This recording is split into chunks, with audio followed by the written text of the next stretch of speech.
Good evening and welcome to another installment of the New York Minute Sports Show. The Yankees pitching is lights out and their offense is on the back of a milk carton.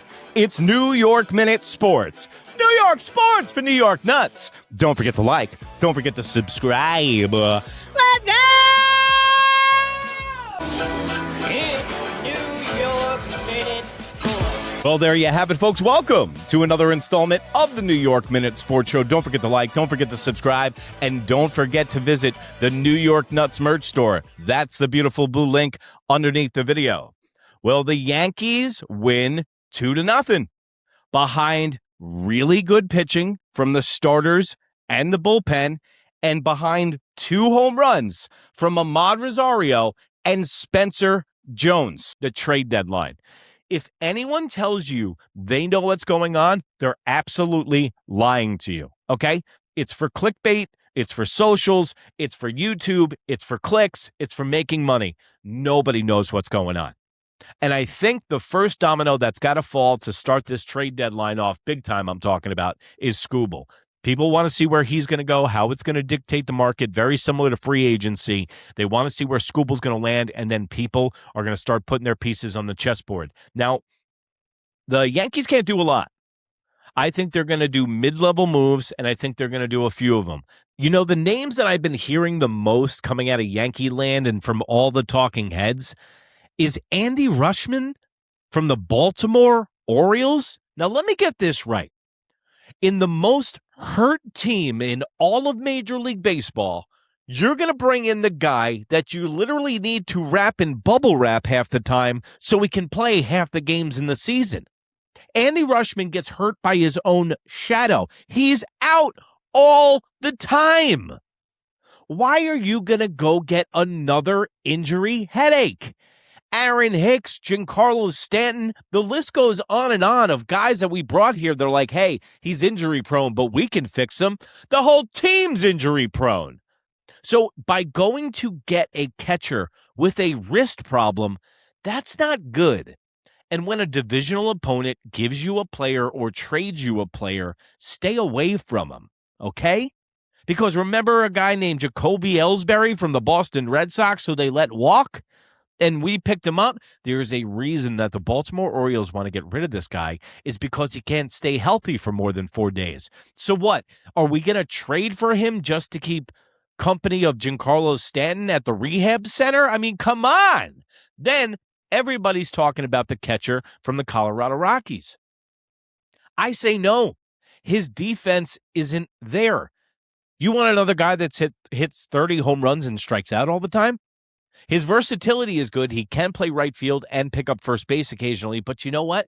If his defense sucks behind the plate, I don't want anything to do with him. Because if you think you hate Austin Wells now and he plays good defense in the playoffs and you can rely on him, you might want that better than bringing in a guy now on August 1st that doesn't know the staff and is not good behind the plate defensively. Are you willing to add another guy to the clown car of bad defense on the New York Yankees? Let me know in the comments section below, because also I've heard now that Jeffers isn't going anywhere. The catcher that we heard from the Twins aren't sellers anymore. They're going for it. So this is what I'm talking about. It changes by the moment. Anything can happen, and I won't believe it until I see the results. And we're talking about it right here on New York Minute Sports. So as soon as Brian Cashman makes a deal, I'll be breaking it down right here. So don't forget to like, don't forget to subscribe, and don't forget to hit that notification button. But remember, there's going to be a lot of people out there lying to you guys and telling you fake stories just for you to watch. I'm not going to do that to you. Uncle Eric wouldn't bamboozle you like that. Just real side note, as you watch Michael K's boy, Trent Grisham, now be 4 for 45. 4 for 45 in his last 49 at-bats. Now you see Amed Rosario has 1 less home run than Trent Grisham on the whole year. Rosario hit his 10th home run tonight. Trent Grisham has 11 home runs on the year. Rosario's hitting 28 points higher than Trent Grisham. and he's got an OPS that's 150 more points than Trent Grisham. Now, what's my long-winded point here? Does Trent Grisham suck? Yeah, we know that. This just in. But is this one of the worst re-signs in New York Yankees history with Trent Grisham? They gave this guy a $13 million pay increase, and a guy like Rosario, who plays once in a blue moon, has one less home run than him?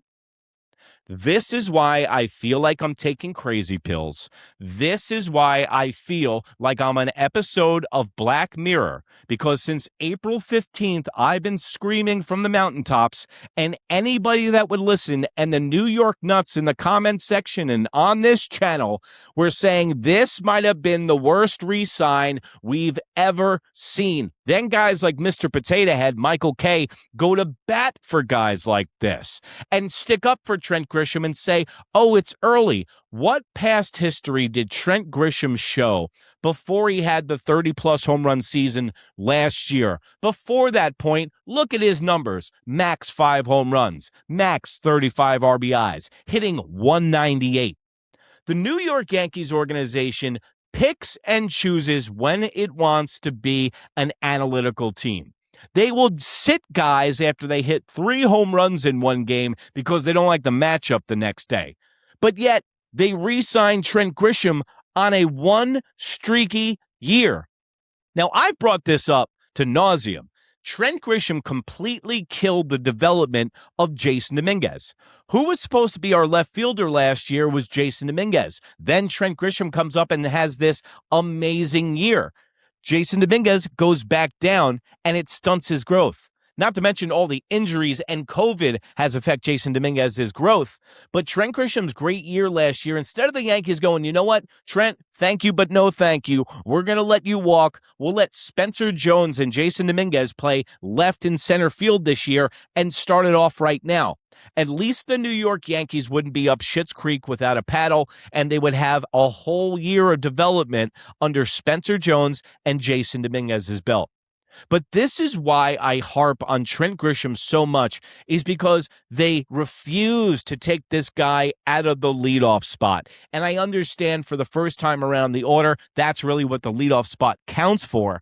But I want to start off these games red hot and get people on bases real quick. Since Aaron Judge is out, Trent Grisham was only on base for 1 home run of Aaron Judge's 16 home runs in the first inning this year, and that's a problem.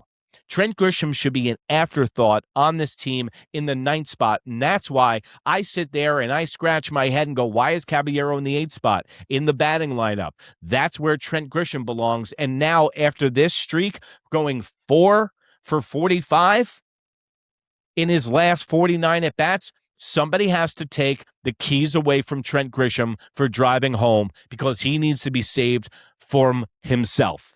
Now, a guy that saved himself with a huge start today is none other than the guy that always does the 5-5-5 deal. Well, guess what? Will Warren, he took off the dominoes today. Ryan Weathers, the last start that he had, he took off of dominoes. No 5-5-5 deals would be had by Ryan Weathers or Will Warren this week, and you got to feel good about that. And just like Spencer Jones with the home run today, Will Warren and Ryan Weathers could be putting their trade stock up before they get moved on August 1st. But Will Warren today went 6.5, 4 hits, 0 earned runs, 7 strikeouts, and no walks. No 5-5-5-5 deal, okay? And you know why Will Warren pitched like that today? Because he wasn't thinking and he was just reacting. A lot of these guys, when they come up to the major league level, they're so worried about the game plan and what they got to pitch next and being perfect. They just don't act. And Will Warren wasn't meandering around the bump today. He wasn't thinking too much in between every single pitch. And he was just moving out there, and you can tell the difference. Maybe being traded, or he was told by the organization that he wasn't being traded, maybe alleviated some of the pressure, and he was finally able to relax. I still think that Ryan Weathers and Will Warren, their future is going to be out of the bullpen leading up to the postseason and even in the postseason, because I will always go back to Phil Hughes in 2009. Now, Will Warren could be on the move. Remember, but go over to New York Minute Sports on Instagram. That's NEWYRKMIN, anywhere in that smoke wagon. You call the information superhighway, you can find this face. Lucky you. Also, have you become a New York nut yet? For $1.99 a month, you get twice the show for half the dough. The Monday Baseball Show, and by the way, we got football and basketball coming up this season, so we are going to have wall-to-wall sports all year long right here on New York Minute Sports. And remember, if you can't be good, be bad, baby! Good night, Canada! Bye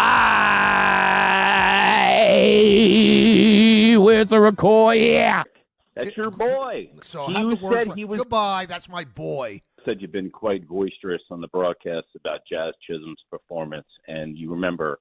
I know that you wake up remembering me in the morning, so I'll just remind you: Trent Grisham, 36th best defensive center fielder in Major League Baseball, 365 slugging. Hitting 175, a 676 OPS, has been on base for 0 of Aaron Judge's home runs this year. So you called me crazy in the beginning of the season. And has 26 runs. Yeah, that's good. So is Trent Grisham a good player? Yeah, he is a good player. Is he a great player? No, he's not. And I said I would not have given him the $22 million qualifying offer. I've been very clear about that. Like, you're omitting him on the broadcast. Because omitting is a lie. He's gotten a lot of big hits. Eric, you're the one who's going out on a limb on Chisholm or on Grisham. I'm not. What are you talking about? Options, you told me I didn't know baseball, and it was too early. Options? And now it's later. But what are their So I was just asking if you want to revise your statement, because you were screaming about me about the power numbers. Eric, why would I revise my statement after 15 games? You were telling me I didn't know baseball. Because where's the power numbers? It's 15 games. Maybe, what are their options? I'm asking you a question. They can get Gittrick on a smoke break from Ralph's because he's so great about hitting lefties. Could you do what Gritchick does? So don't say he should be bagging groceries at Ralph's. Can I go over 13 in the Major League? Yes. Eric. Maybe they could what? Maybe they should bring him back to the team, Mike, because you were so high on him. Who? Randall Gittrick. That's your boy. First of all, It's Randall Gritchick, so he have the word said he was goodbye. That's my boy.